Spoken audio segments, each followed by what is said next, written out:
kutaura chaizvo nokuya pedyo. Kubva 2015 patakaya kuti tiite chirongwa chekubatsira vanhu nehuku varodhara.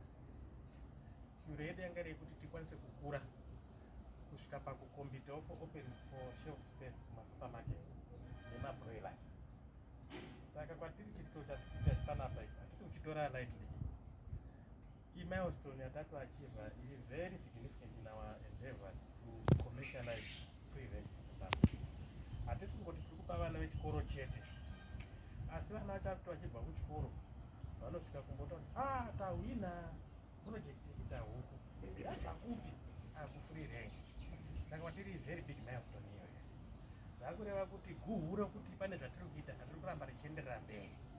Chishuwo chedu ndechekuti sevision yapresident ichika inei ari kuti isusu musha wega wega newedu huku dzechibhoyi hatingakwanisi kuti huku dzedu dzechibhoyi ndo dziri kuita basa as a special meal. Nyangwe muno mune marestaurants akawanda muno hadziwaniki everyday, asi musha wega wega mumaruzevha unogona kuchengeta. Now Zimpapers kudai ngatibatsirane muchirongwa ichi. Sematauriro amaita chinhu chachifanira kunge chiri chinhu chikuru chaizvo chaizvo, nekuti kwatiri kuenda kwacho kwakuratidza kuti vanhu vakuona chiono sekuti aiwa apa panotori nebasa rikuita sei rikiitwa rakakura.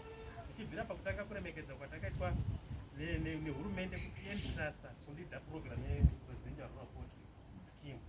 Ende tinoshuvira kuti from 2015 population yehuku yanga iri 23 million in Zimbabwe yehuku dzedu dzechibhoyi. Ikono taakuma around 60 million in the past years.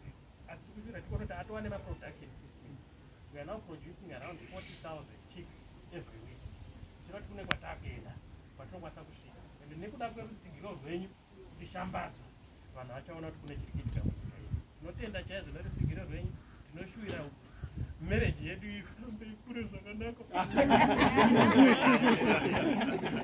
Musazotirambawo tisati tabata nhumbu. Marakukomborerei. SeZimbabwe free range shuviro yedu yanga iri yekuti tikure titekeshere munyika yose. Saka pamakauyawo muchizotiona takabva tangoona kuti ndo nzira yedu yatachitoda kufamba nayo muzvikoro. Muzvikoro tichitarisa kuti muzvikoro mune ruzivo rwekunopa vana runobva rwaenda kuvabereki. Totarisa zvakare isu seZimbabwe free range tikavadzidzisa vatoo empowered to do their own things in future. Isusu tiri kutarisawo kuti muzvikoro there can be aggregation centers dzekuunganidza zvarimwa vaita maprojects avo kumisha zvokwanisa kuunganidzwa pazvikoro. Zvikoro zvaakuparticipata muprogram yedu. Tati chinetseka nenyaya dzema-aggregation centers. Saka we see this program ichitipa opportunity iyoyo. Saka isusu kwatiri tiri kutarisira kuti vana tichanovadzidzisa, vanenge vahwina tichanovapa ruzivo, tichanovasapota kuvapa technical support, tichavabatsira kuti kana vachida kuwanawo accessa zvimwe zvinhu vanokwanisa kuaccessa through the program through Zimbabwe Free Range Poultry Association. Zvoreva kuti program yedu toti catch them young, tavabata vachiri vediki asi vari kunobatsira vabereki vavo kumba. Hapana mwana anozotadza kuenda kuchikoro because anenge ane ruzivo. Mazvita ndinokutendai pamusoro the rest of the team. Chinhu chikuru vamataura kuti pane presidential poultry scheme, which means tiri paNDS1 tiri kutosupporta the nation.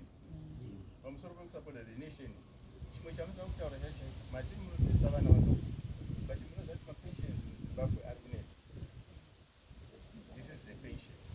Mukaita mumusha uchidzidzisa mwana achasupporta maparents, and then iye anenge achizvicreatirawo wealth yake paari achikura achienda, which means indototanga unadzo ndakutoenda nadzo.